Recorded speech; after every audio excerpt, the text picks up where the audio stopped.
Hello, my name is Michael Knipp, and before I jump into this video, let me give you a quick PSA. This is part 2 of a video thing that I'm doing where I go through Twilight for the first time as an old dude in 2020. Mainly because of Midnight Sun, I'm taking advantage of that hype train. But like I said, this is part 2. In the first video, I talk about my experience with Twilight historically and my understanding, my quest to understand the hype train of Twilight and why it's important and why it resonates with people. And then I attempt to look at the book through that lens in order to give the series the fairest possible shake. I posted that video this week and I feel like it did what I wanted it to do, which is I wanted to be able to talk about Twilight in a way that wasn't just pooping on people that loved it and also wasn't just pretending to like it. I'm trying to be fair and balanced. And if you saw that video and you liked it, if you're a Twilight fan who has always loved Twilight and haven't been able to express to people why you think it's cool, I would love you so much if you took that video and spread it around, because yeah, I'm pretty proud of how it turned out. I worked very hard about it. I'm mostly just extremely excited that it got the response that it did from actual Twilight fans. I feel like I really encapsulated why a lot of people love this series. Now, in this video, I'm going to be talking about reading Twilight for the first time through the lens of what I talked about in part 1, which I will link up there. I'll link down below. Please give that a watch if you haven't already. It will help you contextualize what I'm saying when I talk about this here. Without any further ado, let's talk about, we're going to be talking about like the book, and then after the book, we'll talk about the movie. Before I really dive into this is going to be a spoiler-filled review. If you live in 2020 and you have not had Twilight and the majority of its story beats somehow bred into you from birth or from culture itself, first of all, congratulations. That's awesome. I don't know how you were able to do it, but I'm proud of you. Second of all, I don't know what else to say. I'm going to be talking about spoilers. First off, let's start off with the cover of Twilight. You see this? I hope this is in frame. The cover of Twilight is two hands holding an apple. So I want to talk about the significance of the cover and how that relates to the very first text that we see in this book, which is pretty obvious. I don't feel like it's very thinly veiled at all, especially, like I said, because there's a quote at the beginning of the book. It's a reference to the biblical forbidden fruit. The author, Stephanie Meyer, is a Mormon, so uses the Bible to some aspect for their theology. And so the idea of the book is that the relationship contained therein is a little bit like the forbidden fruit. The first text that we see in the book is Genesis 2:17. But of the tree of the knowledge of good and evil thou shalt not eat of it, for in the day that thou eatest thereof thou shalt surely die. So we have that clear comparison here, because what we have, like I said, there's spoilers, a girl falls in love with a vampire. The girl has the characteristics that I described in that first video. She's a angsty, angry teen. So Bella starts off the story and she kind of martyrs her own situation where she's living happily with her mother in a place that she likes, and her mother just got married to a new dude. They're happily married. She gets along with both of them, but she chooses, because she thinks it will make her mother happier to be able to live alone with her new husband, she chooses to isolate herself by moving in with her father in Forks, Washington, which is in the Pacific Northwest. It's rainy. She hates it. She knows that she hates it there. She's been there before, but she willingly chooses to do this because she thinks it's going to make her mother and stepfather happier, which means that she whines and complains incessantly throughout this story. But like I said, it fits the freaking vibe for what they were aiming for. Now, something I mentioned that I feel like I need to bring up again here is we are seeing the world through Bella's eyes this entire story. So when she goes to this town and she's already miserable, she already hates everything about it. Like I said, she knows she's been there before. She spent time with her father before. She knows she doesn't like the area. She knows she doesn't like the weather. She's already made up her mind to not like pretty much the rest of her life. It real emo of her to do this. But we're seeing the world through her perspective. So she's constantly cynical. She's seeing the glass as half empty at all points. And also, like I said, I think we're seeing a significant amount of this book through her as an unreliable narrator, because the things that she describes do not accurately reflect the things that are in her life. The way she describes her dad as being super distant and standoffish is only partially true. Like, she thinks that he doesn't know or care about her, and to some extent he doesn't understand his teenage daughter, but also he starts off the book by buying her a truck that she seems to enjoy, or at least half enjoy, because in this series, she only kind of half likes everything. She can't be happy all the way until she finds the spicy dude. He gets her a truck. That's super cool. It surprises her. I don't know. He seems like a cool dude. This whole book, he kind of seems like a nice dad. But then she spends her entire first day of school getting to know some people, getting hit on by like a ton of dudes, even though she thinks she's completely not attractive. And then significantly, she sees some weird kids who are incredibly attractive, known as the Cullens. And then she talks about how horrible her first day at school was when we've spent the entirety of that chapter with her. And we see that the first day of school for her really isn't that bad. She's just determined to make everything in her life seem miserable. So that's, I feel like, the establishing central thing to understanding that Bella is angry at the world through choices that she herself has enforced upon herself. And also she cannot accurately understand the world around her in a really truthful way. A lot of people who like this series talk about Bella as having no personality, and I think that's incorrect. Bella has a personality. Most of her personality traits, though, are ones that people hate, and they're not desirable. Her personality traits and her quirks as a character are mostly that she's incredibly clumsy, hilariously clumsy. I'm talking, I laughed out loud at one point during the reading of this book because she talks about how often she falls while playing basketball in school gym with no one touching her. She just is running down the court and is incapable of not falling down. And that level of clumsiness is admirable, extremely unique, and it made me laugh my butt off while listening to the story alone by myself in the car. I laughed out loud. But Bella's personality is one of just like self-sabotaging. She has a bad self-image. She thinks she's very unattractive. She thinks her stepdad doesn't care for her. She thinks her mother would be better off without her around, even though the actual circumstances that we see her interact with her mother, that doesn't seem to be the case either. She, like I said, she doesn't think she's an attractive person, even though like all the dudes on day one in school hit on her. That's established later on. She has a personality, but I think that most people don't like it, but I think it totally fits the pop punk vibe I talked about in video 1. But let's get into like the establishing thing here, which is that this is a romance. This is a romance about a girl named Bella who doesn't see herself as attractive. She doesn't think that the adults in her life understand her. She doesn't feel seen by anyone. She doesn't fully get along with her friends at school. Like, she makes friends at school. She hangs out with them, but she doesn't completely connect with them. And then, boom, she sees Edward Cullen across the room who's looking at her. He's like the most beautiful freaking hunky dude that's ever existed ever. And he, for some reason, is super kind of a jerk to her at the beginning. She's forced to spend time with Edward because he's her like biology partner and he's super, super attractive and he seems to be paying her a lot of attention, but he's standoffish and sometimes he's nice to her and sometimes he is avoiding her. He goes to school some days and then he disappears for weeks at a time. She brings up the Cullens to her dad, who defends them staunchly, saying that people mostly hate them because it's like parents who are supposed to be in their like 20s and then they adopted a bunch of teenagers who are like 17 and 18 years old. Like, there's pairs of them. They live together. It's a weird situation. I feel like in real life people would question slightly more. I also don't know if 20-year-olds can adopt 17-year-olds. I don't know. I could be wrong. But let's just forget a lot of this establishing stuff. This is about a forbidden romance, and the romance is between Edward, the sexy, suave, mysterious, beautiful, chiseled, sparkly boy, and Bella, this girl who has no self-esteem and who is not understood by the people around her in her life. It's a wish fulfillment thing, right? Edward is kind of the perfect dude in this book.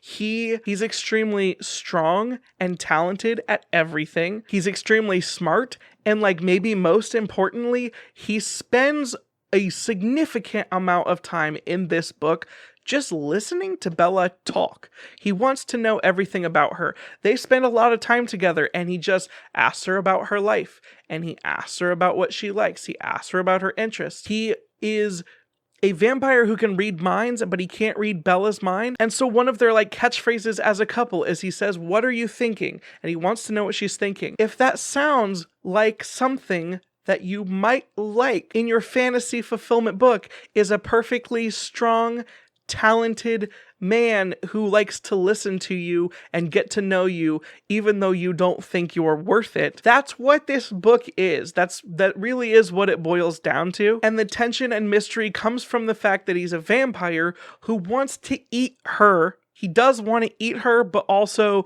he loves her. And I know that a lot of people may talk about that being maybe unhealthy, but I want to establish a thing. Edward Cullen is a vampire. We all know this. We all know this in society, but he's a strong, immortal, fast, incredible hunter. He can do everything that he wants to. He's amazing at everything. He's basically a superhuman who falls in love with a human. Now, as an aside, let me bring up this point. My name is Michael Knipp, and I am trying to lose weight. And one of the methods that I'm doing is called intermittent fasting. The thing about intermittent fasting is you go long periods of time without eating, and then you eat within a smaller window because it's supposed to help you enter the state in which your body metabolizes things faster. It's supposed to help you lose weight, right? Edward Cullen is a vampire who doesn't eat people. He chooses to eat animal blood, which never fully satiates him. He describes his condition as being a vampire vegetarian, and he describes this as being able to only eat tofu instead of real food, which if you're vegan or vegetarian out there and that's what you do, good on you, but I can't do that. So the thing is, in so many ways, Edward is perfect, but he does want to also eat Bella. It reminds me of me after intermittent fasting. Like, what if I went 24 hours without eating, which I've done a significant number of times, and I come to my high school and there is a Buffalo Wild Wings hot barbecue, juicy chunk of meat on the table at my high school.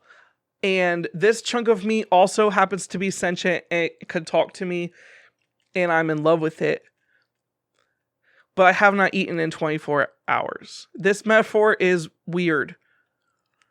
But bear with me, because I'm not gonna lie, a very similar metaphor is made in this book. I came up with this idea before I read that part in the book.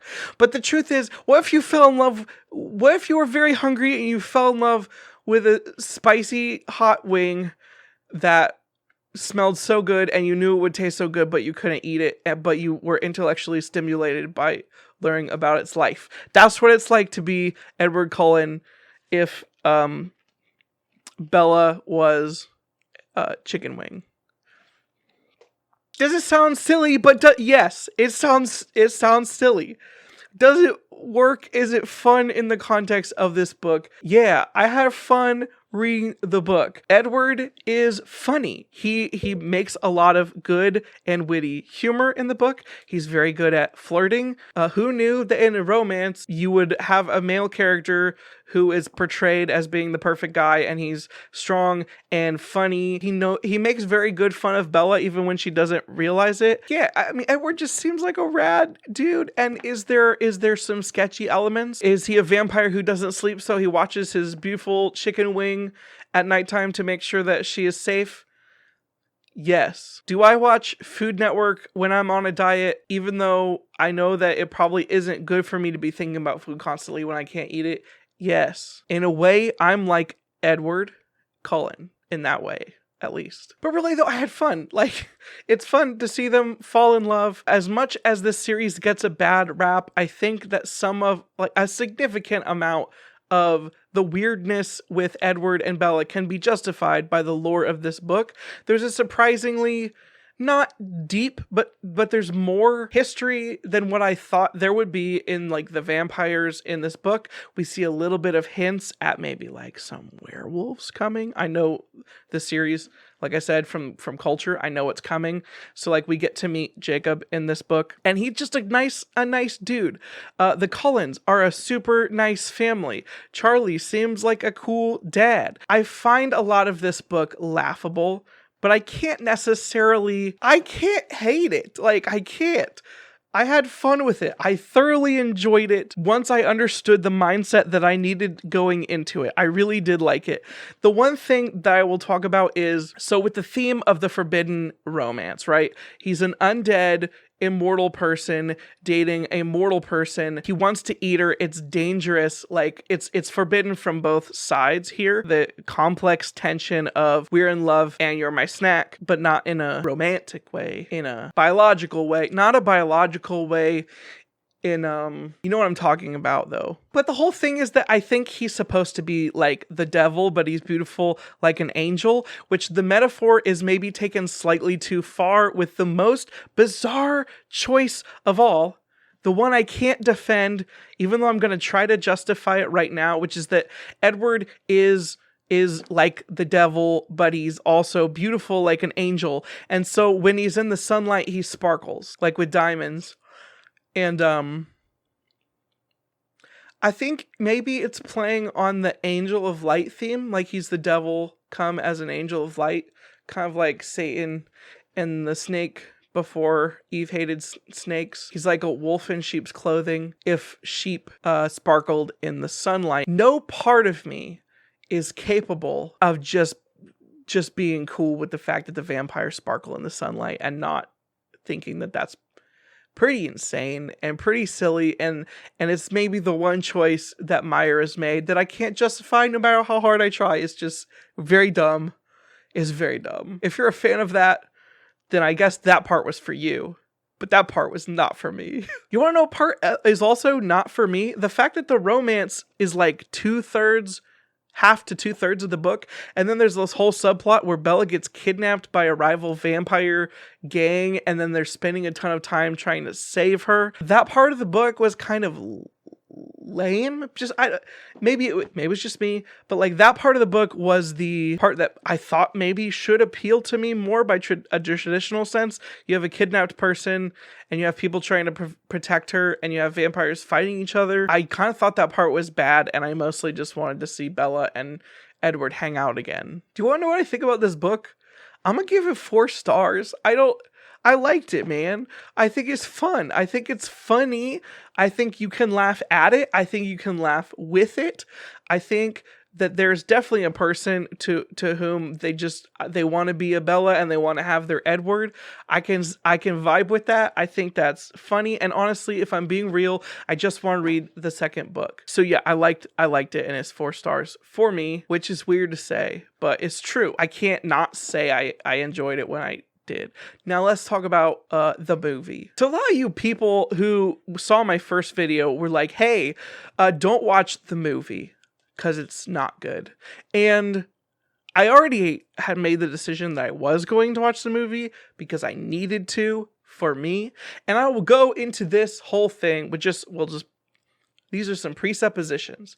I don't like adaptations most of the time, like the vast majority of the time. Say what you will. Some people think it's okay. Some people like adaptations. Some people like them more than the book. Some people, like, it's cliche to say the book is better than the movie. My philosophy is things are better at the medium that they were designed for. If it was written as a book first, it's better as a book than a movie 99% of the time. If it was a movie first and then you make it to a book, the movie's going to be better. If it was a video game first, the video game is going to be better than the movie.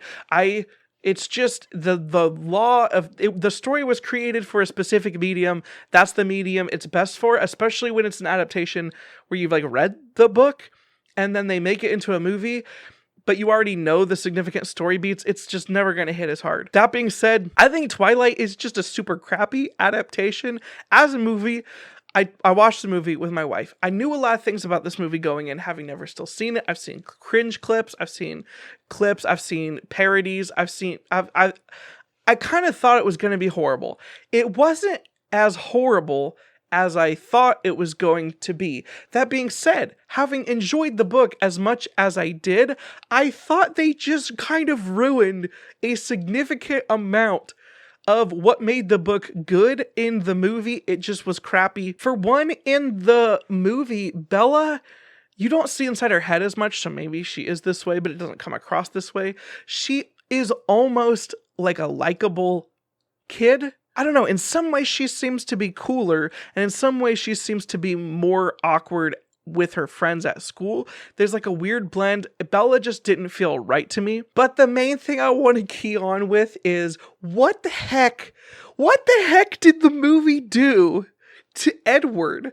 The movie for Twilight ruined Edward Cullen in a way that I just did not foresee. People warned me. I didn't expect it to be that bad. Like I said, in the book, Edward is charming and smart and smooth as freaking heck. He's so buttery smooth. He's got a freaking smolder to slay literally all the people that come across him in his path because he's such a beautiful boy. In the movie, Edward Cullen is a legit creep. And I know that people are like, well, Edward's a creep, period, because he watches her sleep. He's a vampire and he's trying to protect her.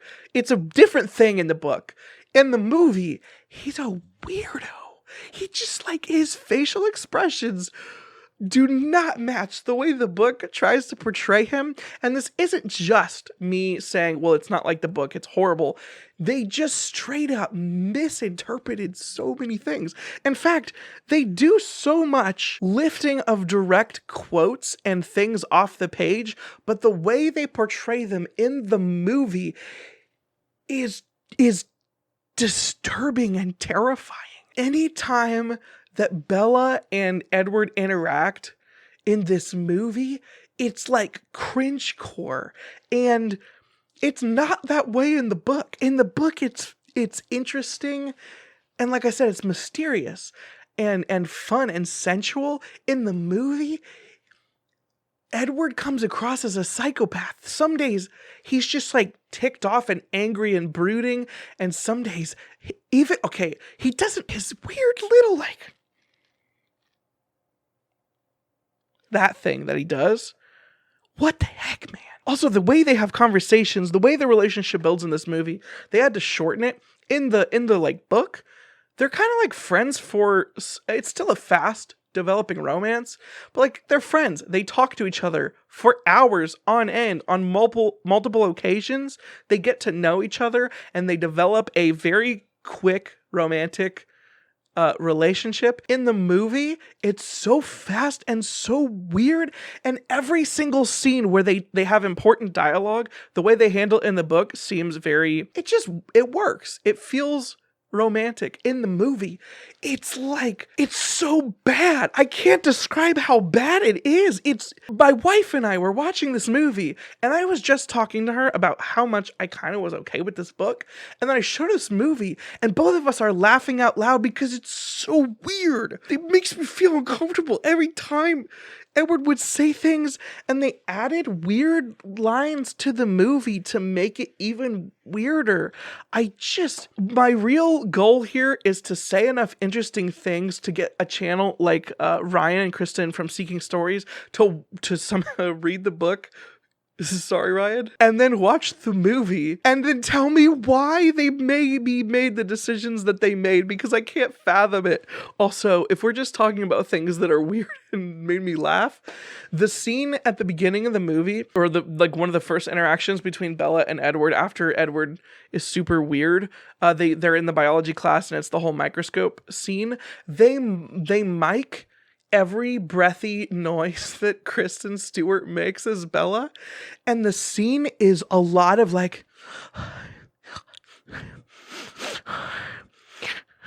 as she's like, it's zoomed in on her face staring at Edward, and it's genuinely bizarre. There's a lot of just that in the movie. That being said, Jacob seems normal, but they changed the way that like he info dumped things. I don't know. I don't understand why they did a lot of the choices in the movie that they did. The only thing in the movie that made more sense was they introduced the evil vampire storyline earlier on, so it doesn't feel like a complete abrupt weird change. Like, it still kind of is, but not as hard in the movie as it is in the book, because it really is super weird in the book when everyone's playing baseball nicely and then some bad guys show up and the book turns into a thriller instead of a romance, just randomly right there in the random section of the book. It takes a hard turn.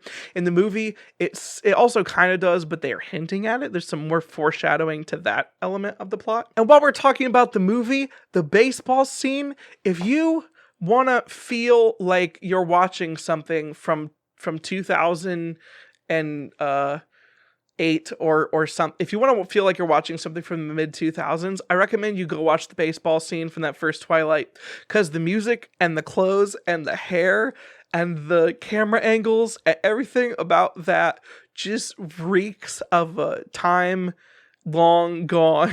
Is super silly, peeps. I don't give that movie a good rating, except I feel like there are parts of it that you can watch for a lot of enjoyment, namely watch up through the, I don't know, there's just there's some good cringe material in any scene where Bella and Edward are interacting directly. I don't give the movie a high rating, but there's some good cringe content there. I give the book 4 stars. What do you think about this series? Was this video entertaining for you? Was it too random? I meant to write a script for this one like I did for the other one, but time just ran out on me, and honestly, I want to get to New Moon. I enjoyed the book, people. What can I say? Please, if you like this video, remember to like it and comment down below what your thoughts are on the video, as well as your thoughts on Twilight as a series. When was the last time you read it? Did I convince you to read it if you haven't before? If you want to see me talk about New Moon and read New Moon, please let me know, because this is the type of content that feels weird for my channel. It's very off-brand from what I've been doing lately. It's very different from the Stormlight deep dives I'm about to go into next month. If you want to see me do more Twilight, please let me know. It is fun, and I enjoyed this first book way more than I thought. I feel like I could talk about this book way more than I feel like I should be able to. I kind of want to just keep diving into different elements of these stories, but also I want to make sure that I'm caught up in time for Midnight Sun. Is my channel just going to be a Stormlight, Twilight? Like, should I start reading Lightbringer next and just focus on series that are about light? I hope you guys are all having a good day, and I hope that maybe I made you laugh with something that was in this video. Once again, please remember to like and subscribe. If you thought this video would be entertaining for other people to watch, feel free to share it with others. I hope to bring joy to the world. Joy to the fishies in the deep blue sea. Joy to you and me. Thanks for watching. Bye. Always looking out tired, sleep. No one ever get enough. If it don't show up, I might get fired. Sleep, no one ever get enough. Always looking out tired, sleep. No one ever get enough. If it don't show up, I might get fired.